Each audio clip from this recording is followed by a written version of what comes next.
Welcome back to Property Developers Playbook. I'm Jonathan Stobbs. And I'm Kieron Shepherd. This is the podcast where we talk about the business of property development. So whether you're just getting started or looking to scale into big projects, this podcast is for you. Yes, and if you are new to the podcast, welcome. And if you're joining us again, welcome back. Please like, subscribe and share with anybody interested in property development and anybody you love. Yeah. Today we are talking about networking. We've spoken about a lot on previous podcasts. It's building relationships, and ultimately this is what you need in property development. Actually, you need relationships and networking in pretty much everything that you do. Yep. So network is your network is your net worth. Your network is your net worth. Yeah, so build your network as big as possible, and your net worth could follow that. And Jim Rohn says you're the average of the 5 people around you. Yeah, so choose your friends wisely. The best 5 people. Yeah. So you want a couple that are better than you? I suppose it's who you surround yourself with. I suppose like that in anything, it's who you associate with. Exactly that.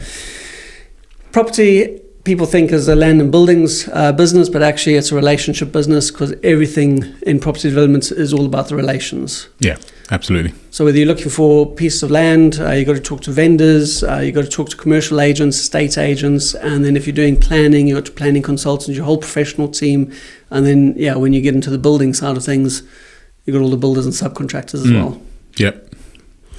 So the biggest thing is obviously building the rapport, building the trust, and what we've spoken about on previous podcasts is getting out there and doing networking. It's something that not a lot of people enjoy, but I think you need to put yourself out there. I certainly struggled when I started networking.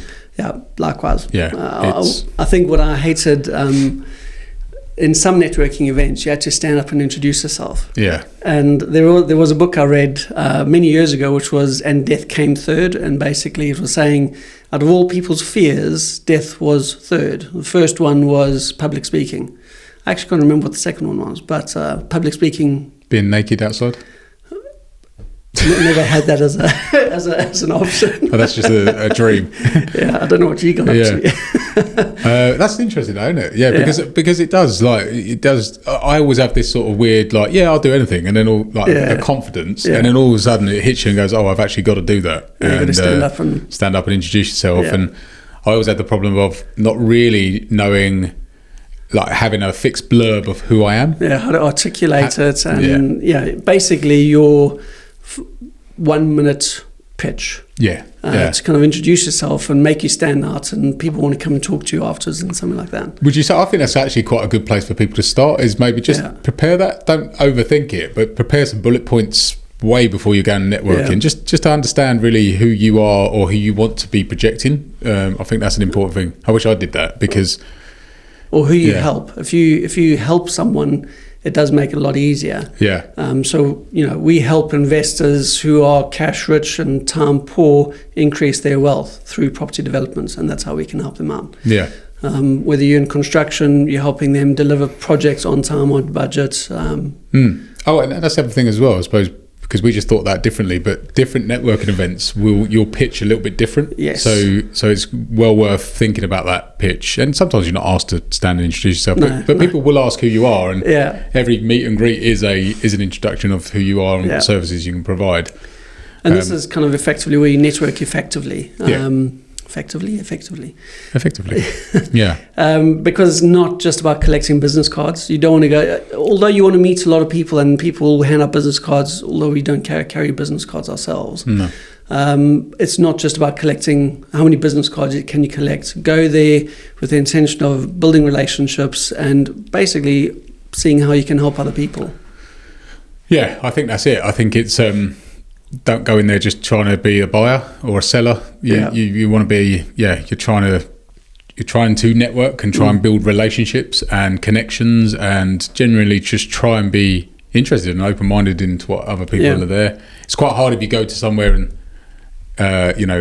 everybody's in the same boat, you're all in the same thing, you're all after the same thing. Or for instance, if we were to go to a property developers network, it's quite tricky. It's good to meet different developers at different levels. That's also, you can help some of the people just get into it, or you can learn from the people that have been doing it for a long time.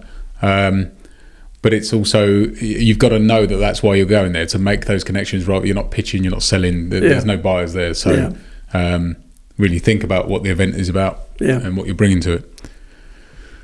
So definitely go there from a more open point of view. It is literally the first step. It's just making that connection, and then, like we spoke about on the last podcast, do the follow-up, and that's where you go have a cup of coffee, have a sit down, have a chat, and see how you're able to help each other out. I might be jumping the gun here a little bit, but I think one of the things I get a little bit frustrated with is there's always some people who I see or want to speak to or know that I want to speak, I never get round to speaking to them. Or you get hijacked by someone else. Somebody, and I've actually done it where I went to a networking event, I just felt really ill, I got a bit of a migraine and I bailed, and then a friend of mine who was at the networking event said, there's a couple of people who were trying to track you down, they wanted to have a chat with you, and I was like, I'll make an apology and get in touch with them directly. So but just maybe even before you go to the networking event, drop them an email or a call and just say, look, I'm at the event, it'd be good if we can have a coffee, and if it's definitely someone you want to talk to and network with. So after the networking event, make sure you follow up, connect on LinkedIn. If they have Facebook or Instagram, we typically do. I know you do a lot on Instagram. It's a great way of kind of seeing what people are involved in, and then from there you can see if there's anything that you can collaborate on or work with or help each other out effectively. So it was just a very, very short podcast episode to tell people to go network. You need to network. It's one of the biggest things that you need to be doing to build up your circle of power team, connections. You can't just have one architect. You need a multiple architects because you are going to want to get extra prices. It's always good to kind of look at different ideas. Same with planning consultants, same with anyone in your network. Yes, you'll have your preferred people. Everyone does. But it's always, like I say, it's always good to kind of build those teams up. Couldn't agree more. Definitely. So focus on helping, play the long game. If you're networking, always remember it's about building relationships, and make sure that you touch base, like we said, LinkedIn, all your socials, and build your team. Effectively, that's what you're doing. So don't be too rigid and fixed to the people you think you've already got, as part of your team. Be flexible and just focus on building your team. That's pretty much it, really. It's pretty much. Yes, a simple subject, that one. Well, I hope you've enjoyed this very, very short snippet on networking. Make sure you like and subscribe. Leave us a review or comment. If you've had any wins from doing networking or anything that you've experienced through the networking, we'd love to know about it. Or any embarrassing things, because I could tell a few stories, a few embarrassing, not about me, because otherwise I'll tell them, but other things I've seen. It's a good fun thing as well. Actually, I'll tell you a little story. We went on a boat trip. That was good. That was really good. That was a good evening. It was a lovely, beautiful summer's evening. You, me, and David Peps, who's prolific at networking, and he's the business development manager for the window and door company, and it was great. Really nice group of people, plenty of drinks, lovely weather, and really fun evening. So they're not always stuffy in a little room. They're in lovely locations. That's a good thing to say. They can be in great locations, and also I think those sort of things actually relax people. Because sometimes you could be a bit like, I'm confined, I'm just looking at walls, what do I do? Whereas this was nice because when the conversation sort of stops a little bit, you can start talking about the new view, all different things, and beautiful sunset and castles in the distance and stuff. So there's lots of different locations and lots of different networking events.